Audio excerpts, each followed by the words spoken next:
Halo teman-teman, kali ini saya akan share bahayanya galbay di akun laku dan kredivo. DC-nya banyak banget.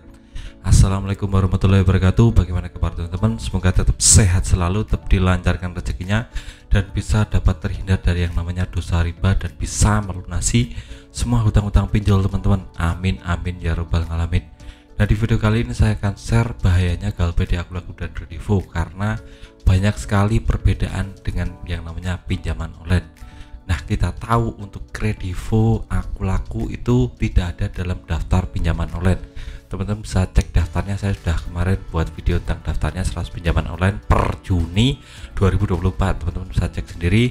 Di situ tidak ada yang namanya akun laku dan kredivo dan home credit dan ceria dan lain-lain.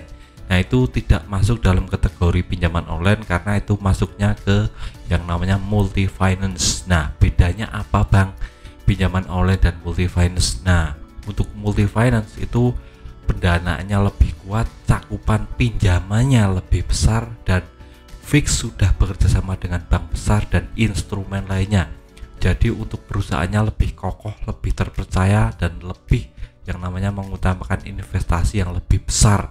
Jadi teman-teman bisa pinjam di akun laku kredivo itu lebih besar ya teman, daripada pinjaman-pinjaman online yang kecil-kecil di platform pinjaman online. Nah, sekarang bahayanya apa Bang untuk yang galbay di akun laku dan kredivo?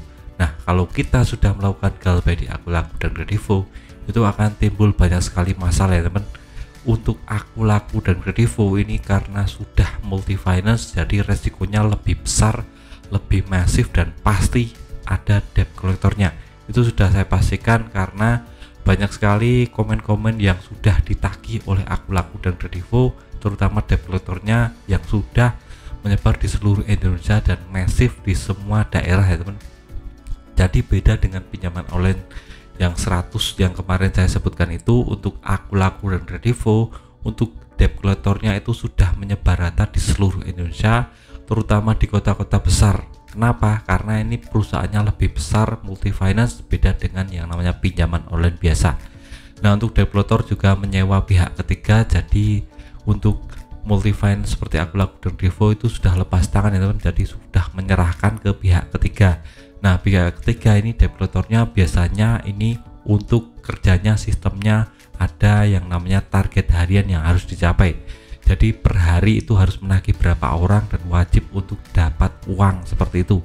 Jadi untuk debt collector dari akun laku dan kredivo ini akan lebih masif, akan lebih giat dari menagih teman-teman di seluruh wilayah Indonesia ya teman, terutama di kota-kota besar. Nah, Jabodetabek itu sudah pasti ada debt collectornya karena ya kita tahu untuk ini perusahaan besar ya teman, investasinya besar, pendanaannya besar, sokongan dana dari luar negeri juga besar. Jadi mungkin ke depan akan banyak debt collector yang akan datang ke rumah teman-teman.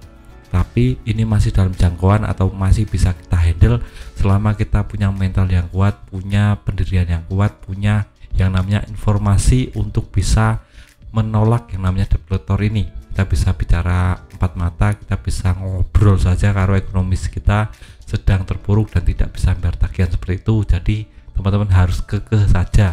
Kalau sudah galbay dan nggak punya uang, sudah galbaykan saja, tidak perlu dipikirkan. Teman-teman pikirkan saja untuk menaikkan ekonomi teman-teman agar lebih stabil, agar lebih punya penghasilan yang besar. Jadi jangan takut yang namanya debt collector. Nah, mungkin akun laku ini sudah ada di daerah teman-teman, tapi teman-teman tidak sadar teman, karena banyak sekali debt collector yang akan menagih langsung ke rumah teman-teman. Ada juga isu yang debt collector akun laku menagih ke kantor atau di jalan.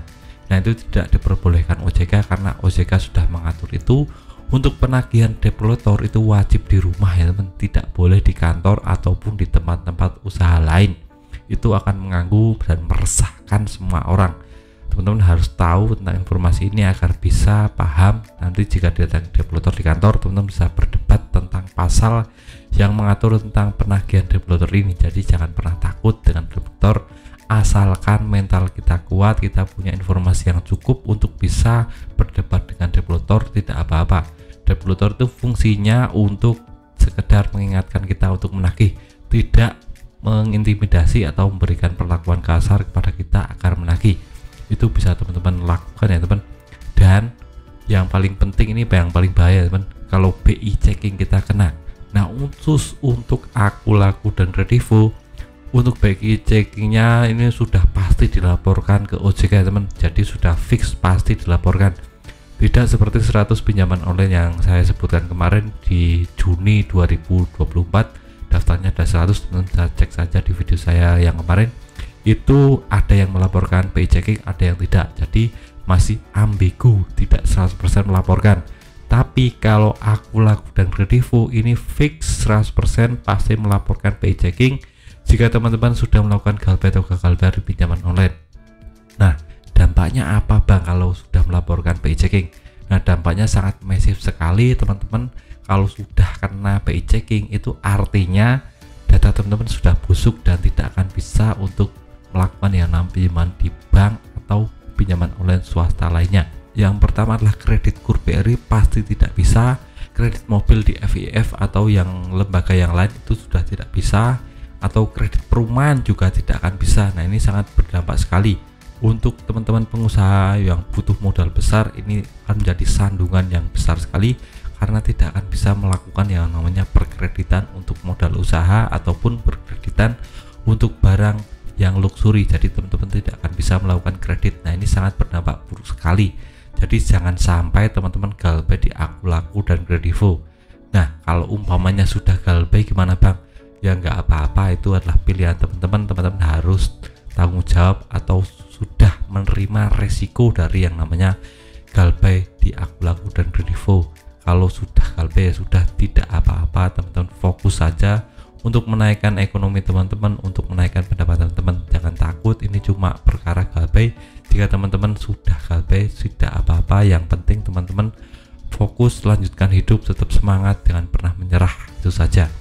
Nah, kalau saran saya sih mending teman-teman untuk akun laku dan kredivo teman-teman bayar, tapi untuk pinjaman online yang 100 yang kemarin saya sebutkan itu tidak bayar, tidak apa-apa, karena untuk resikonya sedikit lebih minimal dari yang namanya akun laku dan kredivo. Nah, itu saja video singkat dari saya tentang resiko bahayanya galbay di akun laku dan kredivo. Semoga teman-teman bisa tercerahkan dan bisa mengambil manfaat dari video ini. Sekian video dari saya, semoga bermanfaat. Tetap semangat untuk kehidupan yang lebih baik.